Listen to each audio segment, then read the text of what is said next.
আসসালামু আলাইকুম গাইস, কেমন আছো সবাই? আশা করি সবাই খুব ভালো আছো। আর আমরাও মা ছেলে খুব ভালো আছি। তো এখানে দেখতে পাচ্ছ সানিস বাবু একটা পুতুল নিয়ে খেলা করছে, আর এই পুতুল নিয়ে খেলা করছে প্লাস আদর করছে, প্লাস কি যে চামচ দিয়ে খাওয়াচ্ছে কে জানে। এই তো আদর করছে, তোমরা দেখতে পাচ্ছ।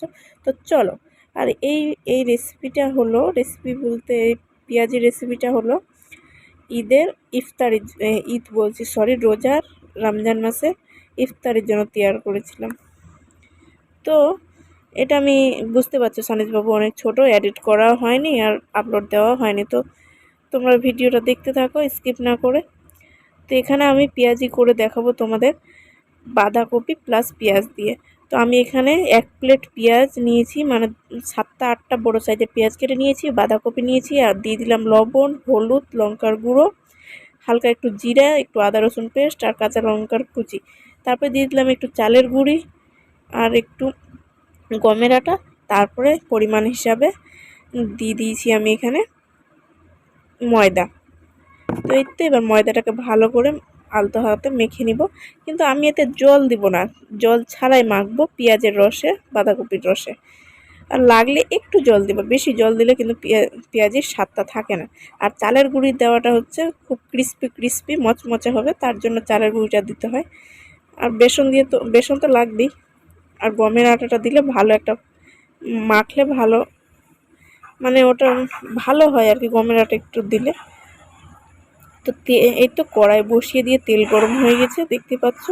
আর এই ভিডিওটা আমি ভালোভাবে দেখাতে পারিনি, কারণ এটা আমি এত তাড়াহুড়ো করে করেছিলাম, ভিডিওটা ইফতারির টাইম হয়ে গেছিলো, প্লাস ভিডিও করছিলাম, তার জন্য একটু তাড়াহুড়া করে করতে হয়েছিল।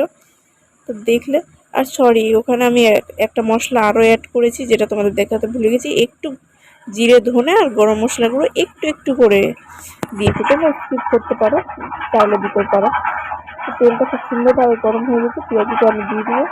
আর একসঙ্গে আমি এখানে দুটো ভিডিও করেছিলাম, একটা বেগুনি চপের আর একটা পেঁয়াজি, তার জন্য আরও আমার হাতে টাইম ছিল না, ভিডিওটা ভালোভাবে করতে পারিনি। তো তোমরা যদি পেঁয়াজির এটা রেসিপি না ভালো লাগে দেখতে চাও, তো আমি আবার রেসিপি করে দেখাবো। তো তোমরা কমেন্ট করে জানাবে কোন কোন রেসিপি দেখতে চাও, সেটাও কমেন্ট করবে। আর ভালো না লাগলে কেউ প্লিজ খারাপ কমেন্ট করবে না, কারণ যেটা পারছি, যেটা ভালো লাগছে আমি সেটা করে দেখাচ্ছি, তোমাদের সাথে শেয়ার করছি, এটা আমার ভালো লাগে।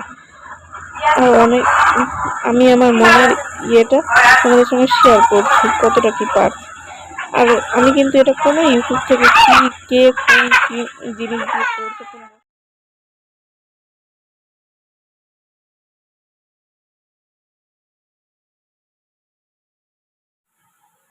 তো কথা বলতে বলতে অনেক দূর চলে এসেছি, আর এখানে পেঁয়াজিটা এক সাইড ভাজা হয়ে গেছে লাল লাল করে, এবার উল্টে দিয়েছি। তো এই তো, আর পেঁয়াজিটা কি বলবো, খেতে যে এত টেস্টি হয়েছে। তো তোমাদের একটা আমি, এই তো দেখতে পাচ্ছ কতটা ক্রিস্পি হয়েছে। তোমরা পারলে একটু ম্যাগি মশলা দিবে, আরও টেস্ট হবে।